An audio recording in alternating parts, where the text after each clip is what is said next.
ఏలూరు జిల్లా ద్వారకా తిరుమలలో శ్రావణ శుక్రవారం వరలక్ష్మి వ్రతం సందర్భంగా ఆధ్యాత్మిక వాతావరణం నెలకొంది. ఈ నేపథ్యంలో కుంకులమ్మ ఆలయంలో శాకాంబరీదేవి అలంకరణను అర్చకులు ఘనంగా నిర్వహించారు. అమ్మవారికి పుష్పాలు, కూరగాయలు, పండ్లతో అద్భుతంగా అలంకరించారు. ఆలయ అర్చకులు, భక్తులు కలిసి ఆలయ ప్రాంగణాన్ని సాంప్రదాయబద్ధంగా ముస్తాబు చేశారు. ఈ ప్రత్యేక అలంకరణను చూసేందుకు భక్తులు భారీగా తరలి రావడంతో ఆలయం కిటకిటలాడుతుంది. ఈ నేపథ్యంలో చండీ హోమం, కుంకుమార్చనలు, ఇతర విశిష్ట పూజా కార్యక్రమాలు శాస్త్రోక్తంగా నిర్వహించారు. భక్తులు శ్రద్ధాభక్తులతో పాల్గొని ఆధ్యాత్మిక పరవశంలో లీనమయ్యారు.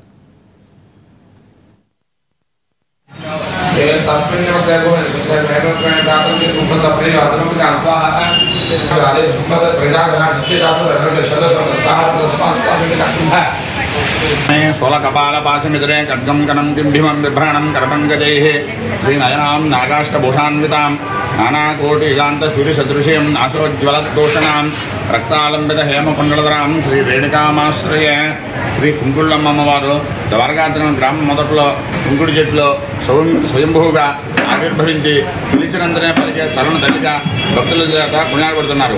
ఈ అమ్మవారికి ఈ సంవత్సరం కూడా శ్రావణ మాసంలో పౌర్ణమి ముందుగా వచ్చే శుక్రవారం నాడు అనగా వరలక్ష్మి వ్రతం రోజున ప్రతి సంవత్సరం కూడా వివిధ రకాల పంటలతోనూ వివిధ రకాల కూరగాయలతోనూ అమ్మవారిని అలంకరించడం జరుగుతుంది. ఈ అలంకారంలో ఉన్న అమ్మవారిని దర్శించుకునే భక్తులకు వారి వారి కోరికలు నెరవేరుతాయి. ఫలము అనగా ఫలించుట. ఈ ఫలాలతో అమ్మవారిని దర్శించుకుంటే వారి వారి కోరికలు ఫలించుతాయి. అందువలన ప్రతి భక్తులు కూడా ఏ కోరికలతో ఉన్నా సరే వారందరూ కూడా వచ్చి అమ్మవారిని దర్శించి వారి కోరికలు నెరవేర్చుకుంటారు. చేస్తున్న శ్రీ కుంకుళమ్మ అమ్మవారు, రేణుకాదేవిగా పిలువబడుతున్న శ్రీ కుంకుళమ్మవారి శాకాంబరి అలంకారంలో శ్రావణ శుక్రవారం పర్వదినాన అమ్మవారు శాకాంబరీదేవి అలంకారంలో అందరికీ అమ్మవారు దర్శనమిస్తున్నారు.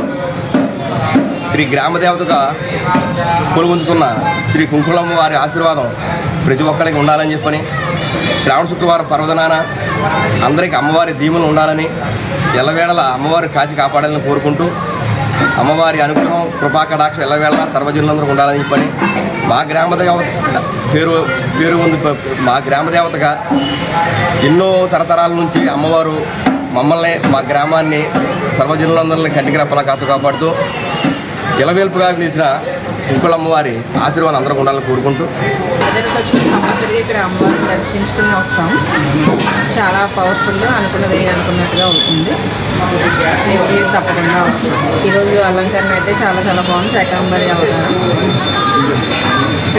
స్పెషల్ దర్శనాలు చాలా బాగా అనిపించింది. ఓకే, ఈరోజు వరలక్ష్మి వ్రతం కావడం, అమ్మవారిని దర్శించుకోవడం చాలా ఆనందంగా అనిపించింది. విజయవాడ నుంచి వచ్చామండి మేము. ప్రతి సంవత్సరం మ్యాక్సిమం ట్వైస్ వస్తాము, 2 times వస్తాము.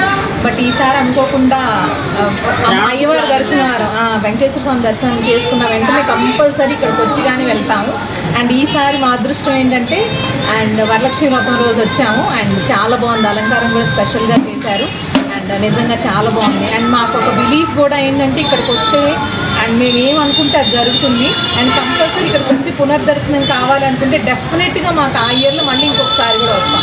మేము చాలా బాగా నమ్ముతాం. స్వామివారిని దర్శనం చేసుకున్నాక, వెంకటేశ్వర స్వామివారిని, అమ్మవారిని దర్శనం చేసుకున్నాకే మేము వెళ్తాం. అండ్ మేము చాలా నమ్ముతాం. అండ్ నిజంగా మనస్ఫూర్తిగా చెప్తున్నాను, అమ్మవారిని చాలా నమ్ముతాం. మొన్న మా బాబు డిసెంబర్లో US వెళ్ళేటప్పుడు కూడా ఎస్పెషల్లీ పెద్ద తిరుపతి వెళ్ళలేకపోయాం. మాకు అవకాశం దొరకలేదు, టికెట్స్ దొరకలా. బట్ చిన్న తిరుపతి వచ్చి దర్శనం చేసుకొని అమ్మవారి దగ్గరకు వచ్చి మొక్కుకున్నాం అన్నమాట.